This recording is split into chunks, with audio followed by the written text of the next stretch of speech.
धनतेरस की कथा के बारे में हम आपको आज बताएंगे।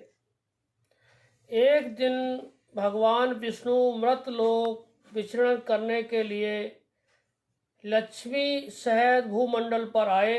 कुछ देर बाद लक्ष्मी के बोले कि मैं दक्षिण दिशा की ओर जा रहा हूँ, उधर मत देखना।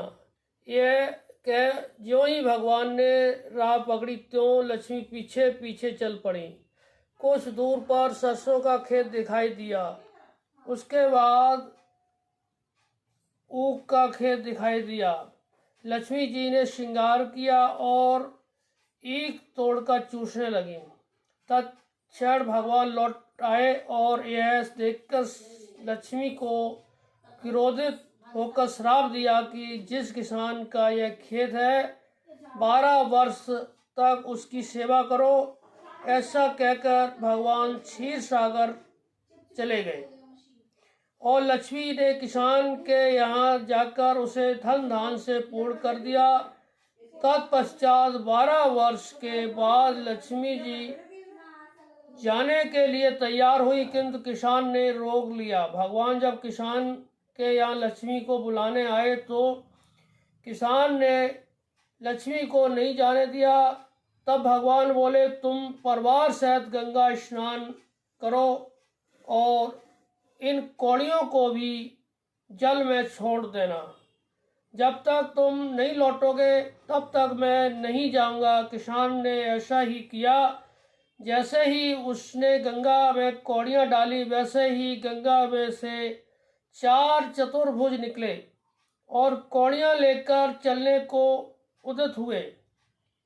तब किसान ने ऐसा आश्चर्य देखा, गंगा जी से पूछा कि ये 4 भुजाएं किसकी हैं। गंगा जी ने बताया कि हे किसान, वे चारों हाथ मेरे थे। तूने जो कौड़ियाँ मुझे भेंट की है वे किसकी दी हुई हैं। किसान बोला, मेरे घर में 2 सज्जन आए हैं, उन्होंने ही दी है। गंगा जी बोली, तुम्हारे घर जो स्त्री है वह लक्ष्मी है और पुरुष विष्णु भगवान है। तुम लक्ष्मी को ना जाने देना, नहीं तो पुनः उसी भाव निर्धन हो जाओगे। यह सुन जब वह घर लौटा तो भगवान से बोला कि मैं लक्ष्मी जी को नहीं जाने दूंगा। तब भगवान ने किसान को समझाया कि इनको मेरा श्राप था, जो कि 12 वर्ष से तुम्हारी सेवा कर रही हैं। फिर लक्ष्मी चंचल होती है, इनको बड़े बड़े नहीं रोक सके। किसान ने हठ पूर्वक पुनः कहा, नहीं, मैं लक्ष्मी जी को अब नहीं जाने दूंगा।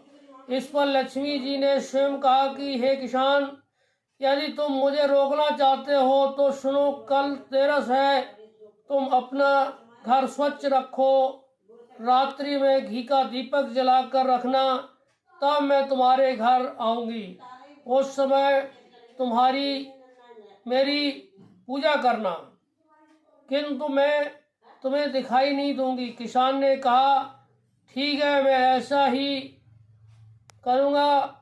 इतना कहा और सुन लेने के बाद लक्ष्मी जी 10 दिशाओं में फैल गईं।